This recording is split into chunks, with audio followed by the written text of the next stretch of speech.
I taught my bird to whistle like a referee. I can make a free throw when I'm down on one knee.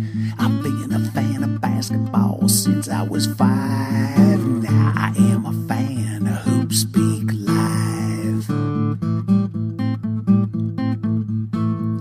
Hilarious analysis, a mystifying trope. An angel with a cudgel breaking bubbles of soap. Like honeybees buzzing around a hive. Yeah, everybody buzzing about HoopSpeak Live. Hey, welcome to HoopSpeak Live. I'm your host, Beckley Mason. With me today, Zach Harper. No Ethan, but we will get along just fine. We have a lot to talk about. Last night, no Chris Paul, not a problem for the Clippers. Eric Bledsoe's first start of the season, perhaps his only start. If you know anything about this show, you know the Clippers backup point guard, near and dear to our hearts, Charlie Widows, who used to write for Clipper Blog, texted me as soon as the Chris Paul news came out to come over and watch the only Bledsoe start of the year. Zach, did you see it? What did you think of him in extended minutes, about 30 minutes last night? I think about 28 in total. I thought he looked like a decent point guard. I don't know if I saw anything special. He's really good, but I don't know if I'd want him starting. That's what I would say. Yeah. Especially not on the Clippers, but on just a team, I don't know if he's quite that player yet. It was interesting, against Memphis, he has such an impact against that specific team because, one, he does a pretty decent job on Conley. But the other thing is that he pushes the pace naturally more than Paul does. Paul is pretty conservative in how he likes to control the offense.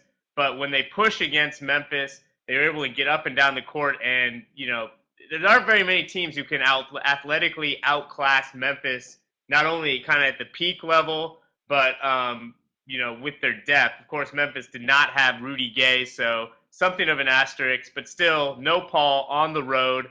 14, 4, 3, 3, and 2 in one spectacular block. No recorded turnovers for Bledsoe, but no recorded turnovers. Well, I'm pretty sure there was like a really obvious turnover that just like didn't make it into the book somehow. So that's why I'm phrasing it that way. The other fun line from last night was DeMarcus Cousins slapped up a monster evening, 26 points, 14 boards, and 6 dimes. You are the resident Kings aficionado. What's going on with DMC? There's been some. What's the scuttlebutt? That's what I want. Well, don't forget he also had a technical and a flagrant last night.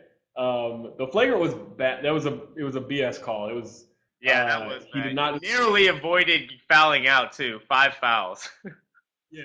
He flirted with it. He likes to flirt with the foul out, but he didn't get disqualified. The technical was hilarious because he and Zeller got tangled up. Zeller got thrown to the ground, and then Cousins just like walks on, like stands over him and starts yelling at him. Gets and then doesn't understand why he's getting the technical. That's the great thing about him. He's super talented. He can dominate when he needs to. He just played really intelligent basketball outside of that play.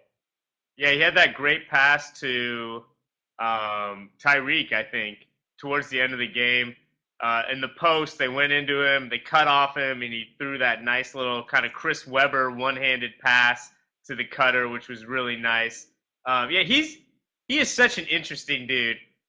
So do you think that explain the dynamic between him and Coach Keith Smart, who's someone he's advocated for in the past, but has seemingly run afoul from a little bit in the last month or so?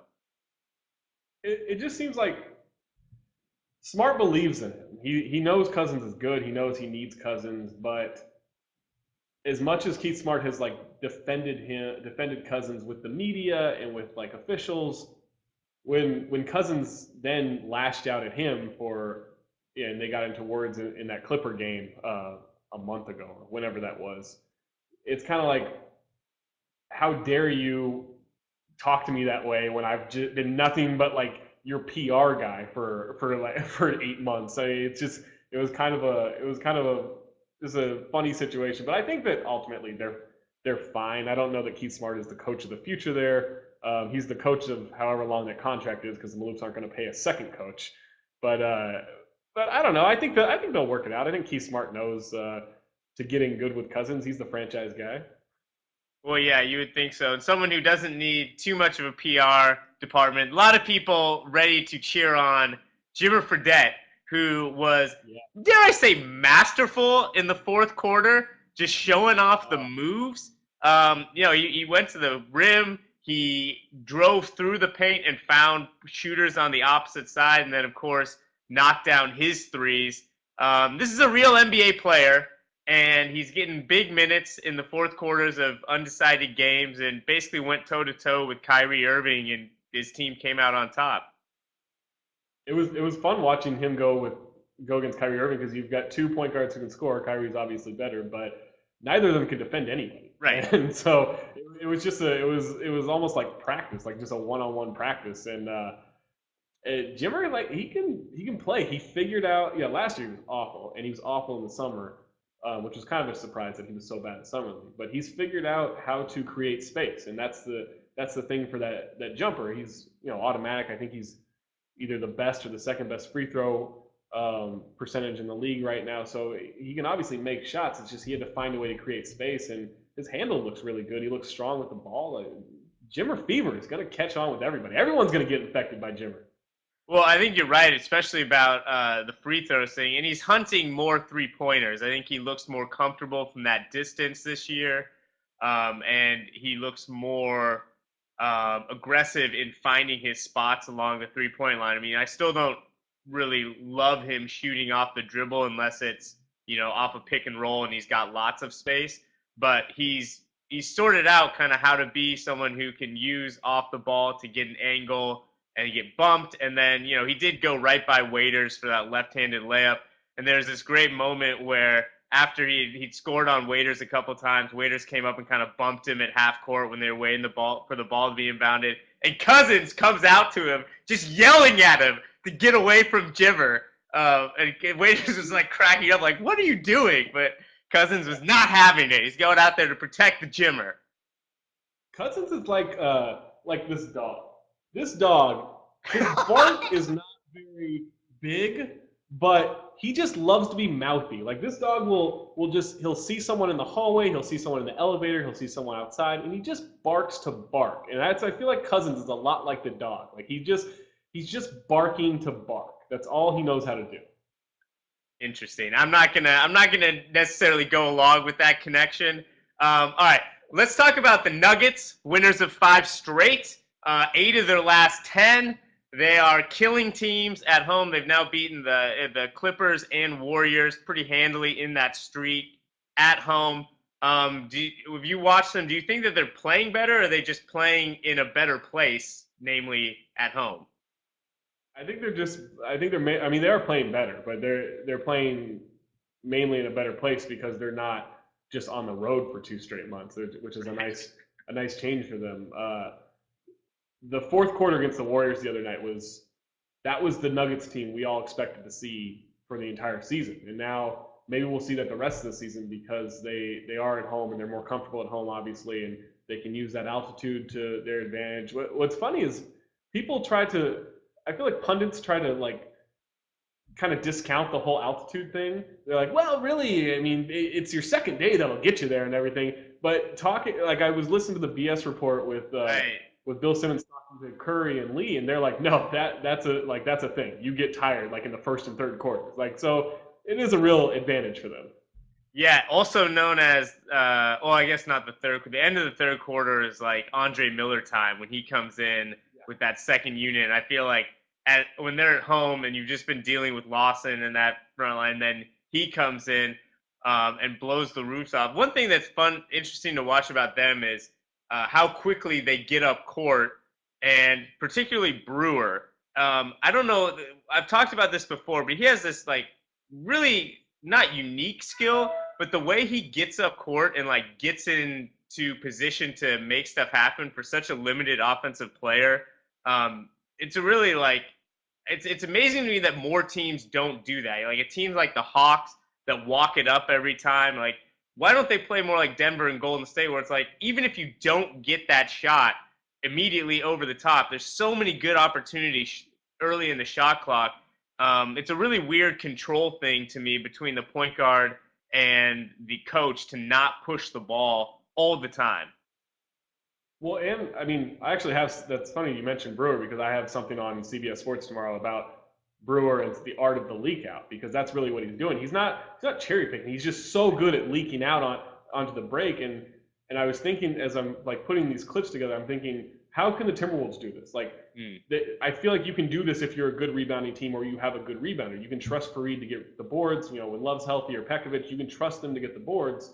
So how would the Wolves take advantage of this? Like, I would just send Alexi Shved out. Like, you're not going to defend anybody anyway, so you might as well get out on the break and try to get something going to push the pace. I agree with you. More teams should do it. Yeah, and he is fast. I mean, he's legitimately just going to outrun guys. He's kind of got that Randy Moss long, skinny stride. But yeah, he also just takes it more seriously than everybody else. You know, it's like a priority for him. All right, let's bring on our guest, someone I'm really excited to have on. If you know anything about the Rockets, you know this guy, Jason Friedman. Guys, how you doing? Great. Well, thanks for coming on. Let's start with Harden. I can't believe you pulled out the Chandler Parsons bobblehead. It's a classic look there. James Harden is the toast of the NBA, one of the really great players so far early in this season. Were you expecting this when he came over, and what has been kind of some behind the scenes or some things that you've noticed about him that you maybe didn't expect? Yeah, I mean, as far as behind the scenes, I think the number one thing that stands out to me right off the bat, his opening practice, he comes in and you don't really have any idea what to expect. Obviously, new guy, all new teammates. Is he going to be quiet and just sort of lay low, take the temperature of the situation, or is he going to come out and be vocal? And he just kept it really simple, just like, all right, men, let's tuck in our shirts and let's get to work. And those were literally his first words to his new teammates. And he's gone out there and he's backed it up. He's been vocal in practice, not, KG in your face style, but just a guy who is constantly talking, trying to get his guys to communicate on both ends of the floor. And I think for a team that I believe, along with New Orleans, is the youngest in the NBA, you need guys who have been in those situations, and to have played with Kevin Durant and Russell Westbrook, to have played at the highest level at the Olympics and London this summer. James Harden knows what it's like to play at those levels. He knows what is required to be a great player. He's seen guys like Kobe and LeBron and KD work, and I think this team needed some of that. But of course, all of those intangibles and characteristics only take you so far. At the end of the day, you've got to have skill, and that's where James Harden has just been out of this world. And I think, honestly, above and beyond what I expected. I think at the beginning of the year, I thought that he'd probably average around 24, 5, and 5, and I thought that would be really, really good. And as it turns out, he's been even better, and a huge reason why I think the Rockets have exceeded expectations and why they're ahead of the curve at this point, even coming off of a 3-game losing streak like they are. All right. We're gonna James is gonna pop you off, our producer, then pop you back on because the image has been frozen. And in the meantime, I will formulate a question here to the void that you will then pop back and answer. I want to talk about the spread pick and roll, which is what the Rockets run for the majority of their possessions. There you are, moving, alive. And I want to, and so it's kind of, some people call it like a gimmick, some people knock, especially D'Antoni teams for running it. But to me, it's like this super elegant, simple system that works even with not super talented players. And the Rockets have worked hard to mold their guys, their young guys, into that system. What do you make of it, and where do you stand on kind of the style of play that the Rockets have? Well, I guess it's funny to use the word gimmick with something along those lines because I think a couple days ago, it was the Baltimore Ravens linebacker who said that what Tom Brady and the Patriots are running with the hurry up offense is a gimmick. Well, you know what? If they're putting 40 points up on the board, then that's a gimmick that everybody should be using. And if the Rockets can run this high screen and roll and space the floor with shooters, and even though they have one of the youngest teams and one of the least experienced teams, they can run out there and put up a top 10 quality, efficient offense, then more teams should be doing it, quite frankly. And look, you've got to take advantage of the skills and the strengths that your players have. And in James Harden, you've got one of the elite practitioners of the pick and roll that we've got in the game today. I think in terms of on a points per possession basis, I don't think anybody generates a higher, more efficient rate than James Harden does. And that includes guys like Chris Paul and LeBron James and Kobe Bryant and Dwayne Wade. So that is, of course, the essential element of the Rockets offense, and it's treated them very well. And so to me, I think it's not much different than what a lot of the best teams are doing, and at least incorporating some element, because let's face it, I think you touched on another key word, Beckley, which was it's sort of a simple offense to run. And if you're the Houston Rockets and you've got this roster that has been completely reshaped over the course of the offseason, you're not going to be the San Antonio Spurs. You're not going to just out-execute people with this encyclopedic playbook like the Spurs or the Celtics have. You're going to have to find some things that work, and you're going to have to do that very well. And in the high screen and roll, the Rockets have been extremely effective. And also their transition attack and pushing the pace and trying to get as much early offense, because they know if they have to run down and get shots in the last 8 or fewer seconds remaining before the shot clock's about to go off, then they're probably in trouble. But if they can get those shots early in the offense before teams are set, pushing the ball after makes and misses, then this is a team that can be very effective offensively. Jason, Omer Sheik has, I don't know how to put this. He's stolen somebody else's hands because he didn't have these hands last year. Like, He's got the robot devil hands from Futurama. yeah, something happened where I don't know if they're cyborg hands. I don't know if he just cut off someone else's hands and had them, attached. Like something There's happened. a reason you don't see my hands today, Zach. that was my sacrifice for this season.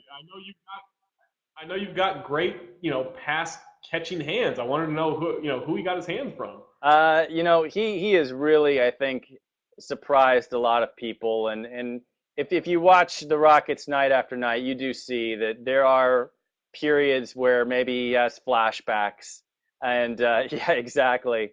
And the hands that Bulls fans lamented day after day still come back and bite him. And there are still certain passes that you just don't make to Omer Ashik. Those little bounce pass, pocket passes that quite frankly, James Harden is really, really good at. In certain situations, you almost have to shy away from them because even though it's a great pass and it's a great idea in theory, it's still going to have like a 60% turnover rate because he just can't quite corral the ball. That being said, he's improved so much on the offensive end. And a lot of it comes down to just as simple as what you said, is A, being able to catch the ball, and then B, being able to finish it around the rim. He's not an explosive guy at all. So you still wish he'd dunk the ball a lot more than he does. But just in terms of laying the ball up off the glass or into the hoop, he's done so much better. And he's become a guy that you can't completely ignore in the pick and roll. And that's so huge, going back to, again, if you're going to have James Harden and Jeremy Lin, you better have somebody who can finish. And Ashik's been a lot better. He still has a lot of room to improve, don't get me wrong. And then even a guy who's been just a revelation off the bench, Greg Smith, who is like the antithesis of Omer Ashik, because he's got these massive hands and he knows how to use them. And he's been really good finishing, superb, an elite finisher around the rim. And a lot of it comes down to the fact that just Greg Smith doesn't drop anything. So when he's running the pick and roll with those guys, he catches it and he knows what to do when he's got it. Ashik also great when, he rolls to the rim, and even if the ball doesn't, he's such a good offensive rebounder, and the spread, you basically make it a 1-on-1 or 2 again, a lot of times with little guys, and he's great down there. I wanted to ask you about the Houston Rockets culture, which they're trying to build around Harden and, something a little more permanent, but it also seems like everyone's got to know that come February, 80% of the roster is going to be out there. What's that like? And do you feel like that affects the team, or that people are thinking about it? It's going to be really interesting to see how this particular team responds to that situation. We're still, I guess, about a month away from it really, really heating up before the trade deadline. So I don't think guys are thinking about it too much right now. But I know that in years past that it certainly has had an effect, that there was just a tension that built up in the locker room, that you really could feel. And then after the trade deadline, there was like this collective sigh of relief where everybody was like, okay, I'm here, I can relax. I don't need to worry about packing up and leaving and getting acclimated to a new place. And then they're okay. With this team, they're so young. And so I think for a lot of them, there's almost that innocence, where they're just like assuming, oh, I'm going to be here.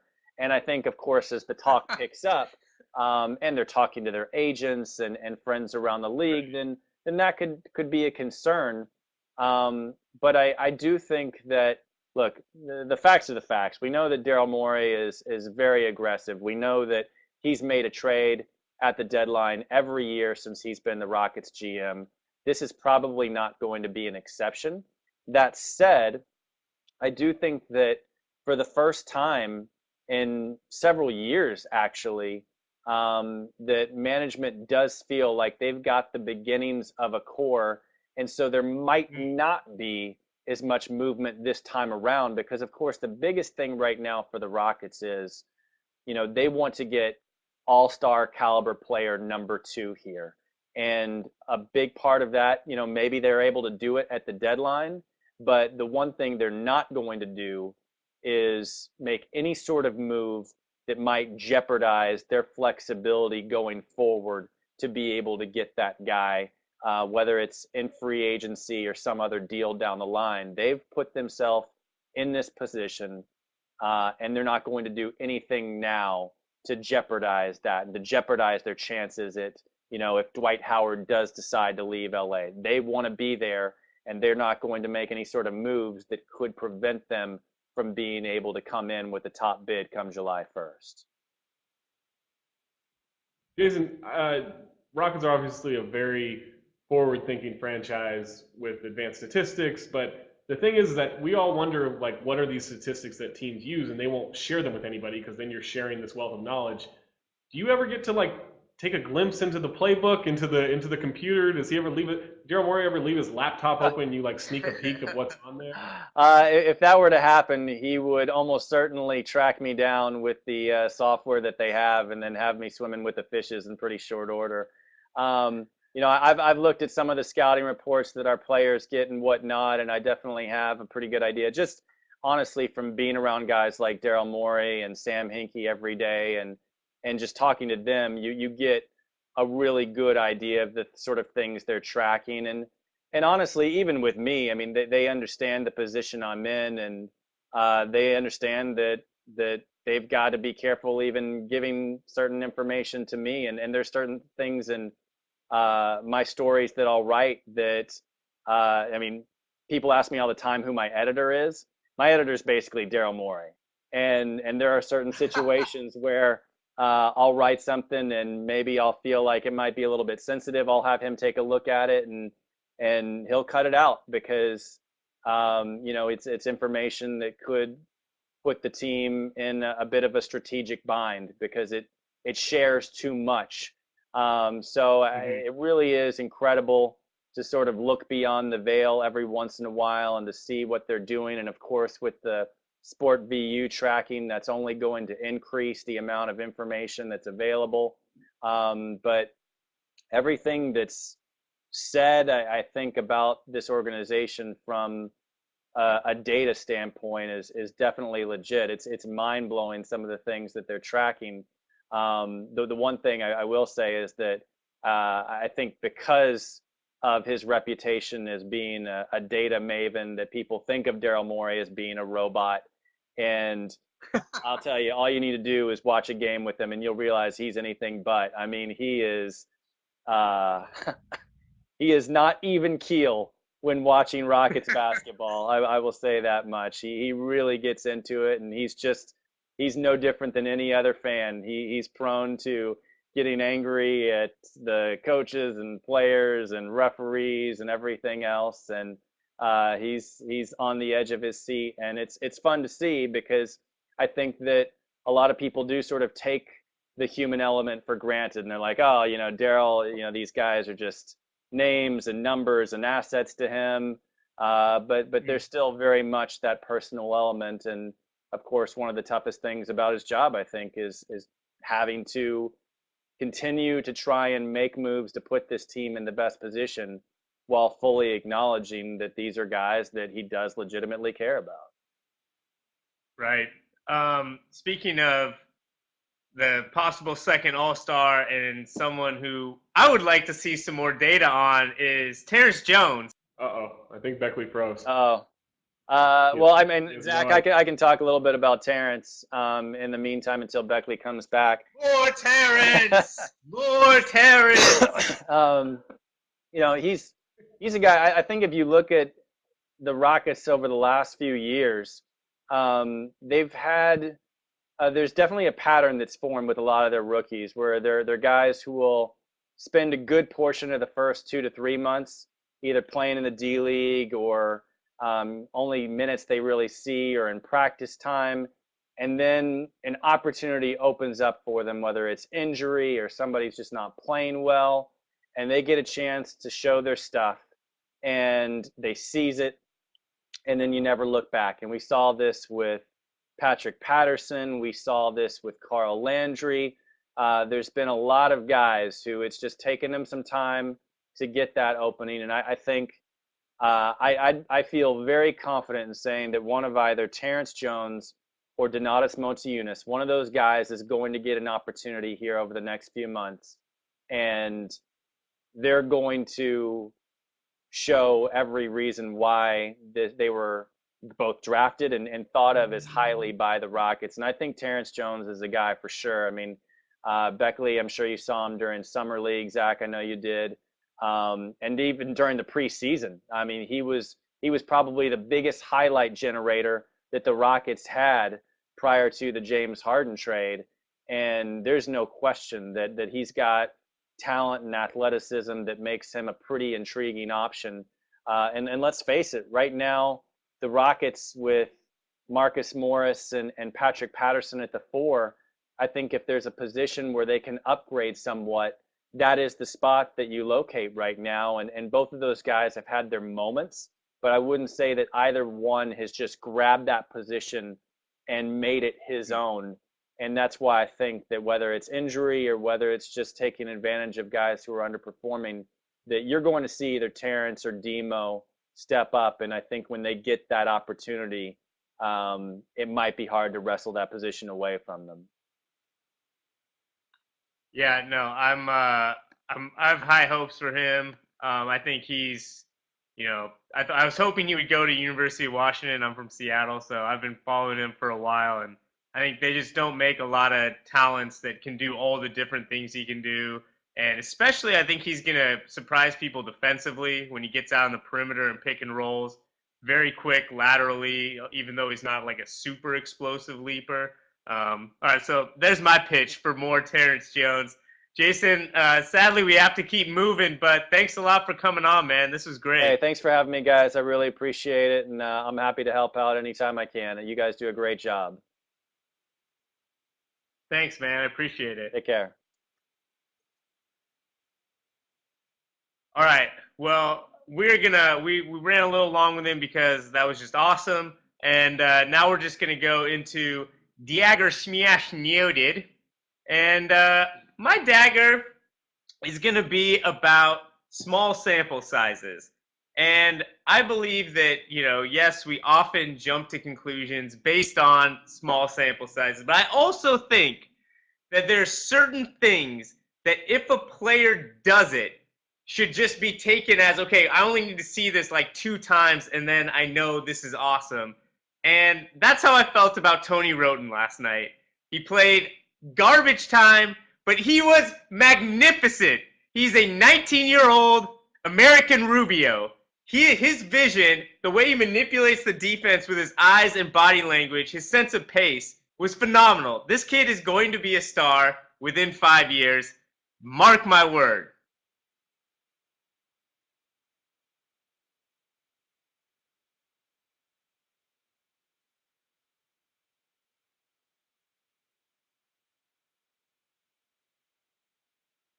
Zach may have muted himself, and we are.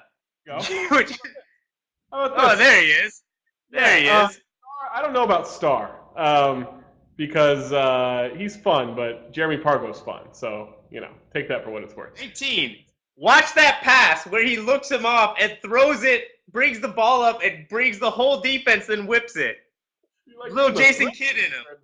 Tony Roten, I'm telling you. Big lefty, 6'6" point guard. Yeah, 19. He's an all-star. My smash is I'll have something up on a Wolf Among Wolves. It's just depressing tracking the Timberwolves right now. 6th in defense heading into January. They're now currently 14th. They have been the 28th best defensive team or the 3rd worst defensive team in the month of January, and it's only been 8 games. They've already dropped 8 spots in defensive ranking or defensive rating, and it's only getting worse. I don't know how to fix it. Every single aspect of defense, isolation, pick and roll, spot up, doesn't matter. It's all going to crap right now. So the injuries have finally caught up. Well, that's that. All right, Peepin' James gonna peep on over for his noted. My noted's about Monte Ellis, who, as you know, have it all. After their Raptors-Bucks game on Sunday, he was just kind of getting ready. Like some reporters were scrumming Brandon Jennings. Nobody was actually approaching Monte to talk to him, but he announced everybody there, Monte ain't talking, Monte in LA already. And then he just left, and that was it. All right. Thank you, Monte. Still speaking the language of his own. Roger Bain, take us out.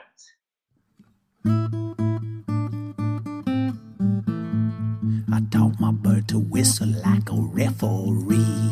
I can make a free throw when I'm down on one knee. I've been a fan of basketball since I was 5. Now I am a fan of HoopSpeak Live. Hilarious analysis, a mystifying trope. An angel with a cudgel breaking bubbles of soap. Like honeybees buzzing around a hive. Everybody buzzing about HoopSpeak Live.